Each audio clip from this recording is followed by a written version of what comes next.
बिहार के मुख्यमंत्री नीतीश कुमार की अध्यक्षता में कैबिनेट की बैठक में 26 एजेंडों पर लगी मुहर।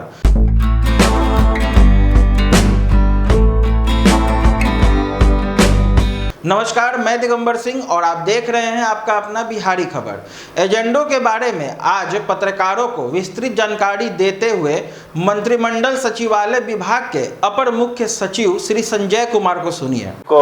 मेरा नमस्कार। आज कुल 26 है ना? हाँ।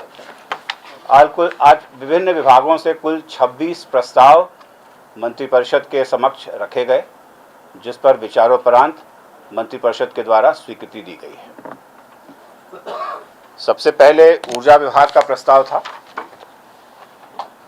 जो दोनों वितरण कंपनियां हैं, नॉर्थ और south Bihar power distribution company limited, उनको रिवैम्प करने के लिए पुनरुत्थान वितरण क्षेत्र योजना, तो उसमें रिवैम्प डिस्ट्रीब्यूशन सेक्टर स्कीम है जो भारत सरकार के द्वारा बनाई गई है, और उसी के मार्गदर्शिका के अनुरूप राज्य सरकार ने भी अपनी कार्य योजना एक्शन प्लान बनाई है, जिस पर आज मंत्रिपरिषद की स्वीकृति दी गई है। इस पर थोड़ा डिटेल्स होगा तो मैं आपको अंत में दूंगा।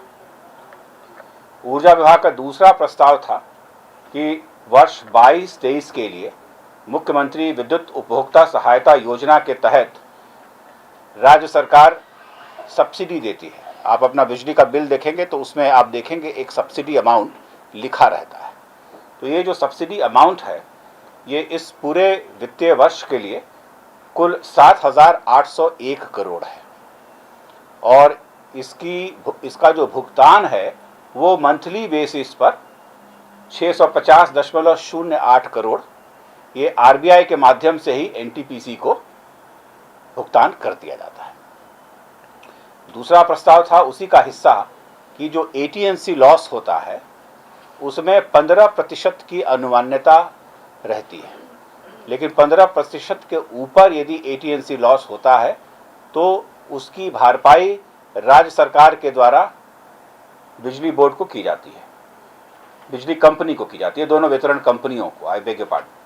और ये जो अमाउंट है वो है 1,094 करोड़। तो ये जो 1,094 करोड़ है, इसको 12 मासिक किस्तों में 91.16 करोड़ के हिसाब से प्रति महीने आरबीआई के माध्यम से ही एनटीपीसी को दे दिया जाएगा। तो ये दूसरा निर्णय आज लिया गया है। तीसरा था गृह विभाग का। मंडल कारा औरंगाबाद का जो नया भवन बन रहा है, उसमें कुछ कंपोनेंट्स को जोड़े जाने के कारण उसके कॉस्ट में वृद्धि आई है। तो उसका जो पुनरीक्षित प्राकलन है वो 25,82,97,110 है। तो उसके पुनरीक्षित प्राकलन पर कैबिनेट के द्वारा पुनरीक्षित प्रशासनिक स्वीकृति आज प्रदान की गई है।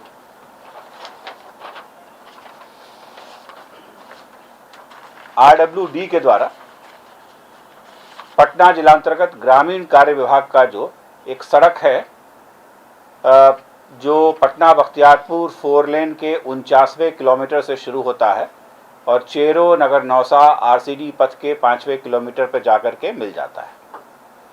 तो इसका जो लैंड का एक्विजिशन हो रहा था वो पहले बिहार रैयती भूमि लीज नीति के तहत हो रहा था। अब उसमें कुछ परेशानी हो रही थी डिपार्टमेंट को। संभवतः जो सभी रैयत है वो अग्री नहीं कर रहे थे, इसलिए उसको अब निर्णय लिया गया है कि उसकी जो एक्विजिशन होगी वो 2013 का जो भूमि अधिग्रहण पुनर्वास एवं अधिनियम 2013 है उसके तहत उसको किया जाएगा। तो पहले लीज में उसको लिया जा रहा था, अब लीज नहीं लेकर के उसको आरएनआर एक्ट के तहत उसका एक्विजिशन किया जाएगा। जी। परिवहन विभाग के द्वारा एक प्रस्ताव लाया गया था कि जो बिहार मोटर गाड़ी नियमावली 1992 है, उसकी जो अधिसूचना में उन्होंने अधिभार सरचार्ज लिखा था। तो जब एजी ने उसका ऑडिट किया तो एजी ने उस पर आपत्ति दर्ज की थी कि ये सरचार्ज शब्द का प्रयोग उपयुक्त नहीं है। तो उस शब्द को प्रतिस्थापित किया गया है और उसको अब हम अतिरिक्त फीस कह रहे हैं। तो शब्द हटाया गया है। राजस्व एवं भूमि सुधार विभाग के 2 प्रस्ताव थे, जिनमें एक श्री मनोज झा कानूनगो भू अर्जन कार्यालय बांका को 3 माह की लिखित नोटिस दे करके उनको अनिवार्य रूप से सेवानिवृत्त कराया गया है, और श्री धर्मेंद्र कुमार भारती तत्कालीन प्रभारी अंचलाधिकारी सिकंदरा जमुई, जो रंगे हाथों रिश्वत लेते हुए पकड़े गए थे, उनको सेवा से बर्खास्त करने का निर्णय लिया गया है। आपदा प्रबंधन विभाग के द्वारा वित्तीय वर्ष 21-22 से 25-26 तक जो 15वें वित्त आयोग के तहत जो राज्य सरकार को अनुशंसा प्राप्त हुई है, उसके तहत एक राज्य आपदा रिस्पांस कोष का गठन किया गया है, और उसके संचालन की क्या प्रक्रिया होगी, इन प्रक्रियाओं को भारत सरकार ने निरूपित किया है। उसके आधार पर बिहार में भी उसको निरूपित किया गया है। नगर विकास एवं आवास विभाग के द्वारा बिहार नगरपालिका निर्वाचन संशोधन नियमावली 2022 के प्रारूप पर स्वीकृति दी गई है, जिससे भी जो इलेक्शन होने वाले हैं उसमें उसका मार्ग और प्रशस्त हो गया है। ठीक, I will come back in the end, ठीक है ना।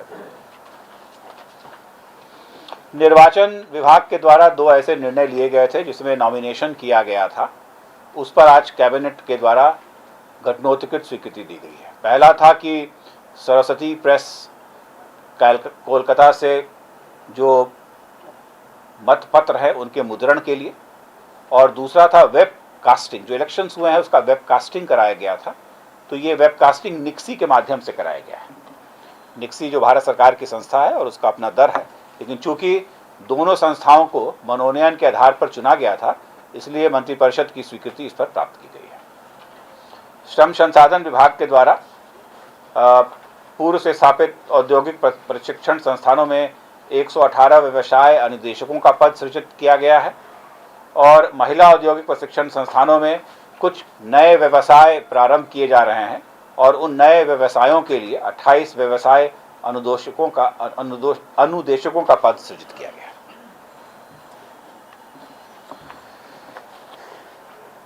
नालंदा के पावापुरी में जो मेडिकल कॉलेज है उसका नाम है वर्धमान आयुर्विज्ञान संस्थान पावापुरी, विम्स बोलते हैं उसको, Vardhman institute of medical sciences.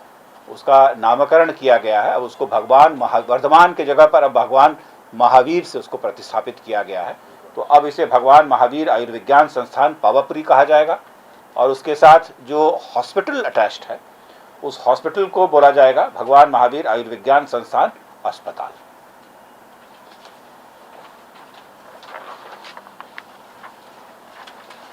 एक बहुत ही अहम फैसले में राज्य सरकार ने 2 नए मेडिकल कॉलेज खोलने का निर्णय लिया है, और ये नए मेडिकल कॉलेज और अस्पताल एक मुंगेर में होगा और एक पूर्वी चंपारण मोतिहारी में होगा, और इसके लिए 603.68 करोड़ प्रति मेडिकल कॉलेज अस्पताल के दर से कुल 1207 करोड़ 36 लाख रुपए की प्रशासनिक स्वीकृति दोनों योजनाओं के अलग अलग रूप से दी गई है मंत्रिपरिषद के द्वारा। मंत्रिमंडल सचिवालय विभाग का प्रस्ताव था कि अभी हम सम्राट अशोक की जयंती अष्टमी को मनाते हैं, और ये अशोक कन्वेंशन सेंटर में। अब सरकार ने निर्णय लिया है कि यह जो कार्यक्रम होगा वो राजकीय कार्यक्रम होगा। सामान्य प्रशासन विभाग ने व्यवहार न्यायालय अधिकारी एवं कर्मचारी की नियुक्ति, प्रोन्नति, स्थानांतरण एवं अन्य सेवा शर्तों के लिए एक नई नियमावली 2022 में बनाई है। आज उसके प्रारूप पर मंत्रिपरिषद के द्वारा स्वीकृति दी गई है। IIM बोधगया ने 5 एकड़ जमीन की मांग की थी राज्य सरकार से, ताकि उनके द्वारा एक सैटेलाइट कैंपस पटना में स्थापित किया जा सके, ताकि उनके द्वारा जो प्रशिक्षण कार्यक्रम चलाए जा रहे हैं, और राज्य सरकार चूंकि पटना में है इसलिए राज्य सरकार के पदाधिकारियों और कर्मचारियों को भी IIM बोधगया में प्रशिक्षण कराने के लिए ये बहुत ही सुलभ होगा।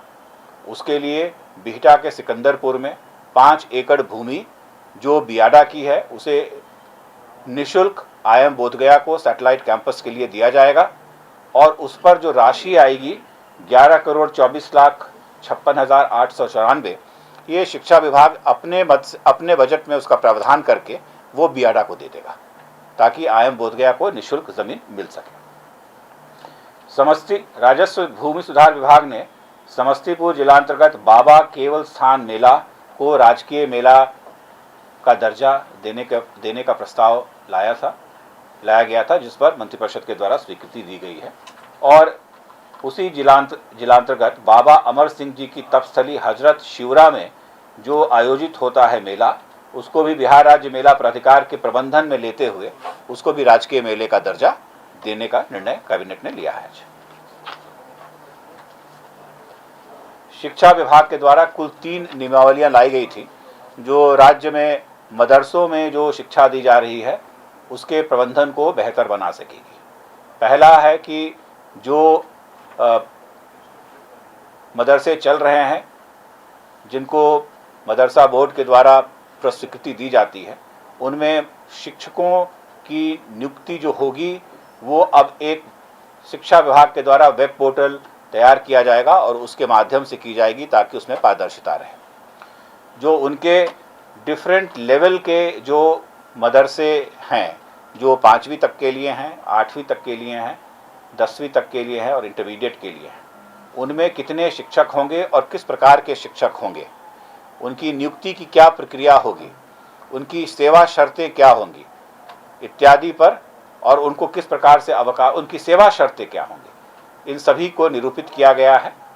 दूसरा है कि जो मदरसा है उसकी जो प्रबंध समिति होगी, वो प्रबंध समिति का गठन किस प्रकार से किया जाएगा, उसमें किस प्रकार के मेंबर्स होंगे और उनके क्या कर्तव्य और दायित्व होंगे, उसको परिभाषित किया गया है।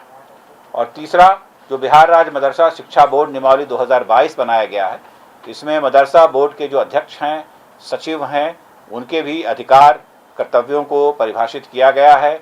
किस प्रकार से उनको पद से हटाया जा सकेगा, किस प्रकार से उनकी सेवा शर्तें रहेंगी, इन सभी को परिभाषित करके ये नई नियमावली पर आज मंत्रिपरिषद के द्वारा स्वीकृति दी गई है। आगे की अपडेट के लिए आप हमसे जुड़े रहें। बिहारी खबर के फेसबुक पेज और यूट्यूब चैनल को यूं ही अपना प्यार देते रहें। धन्यवाद।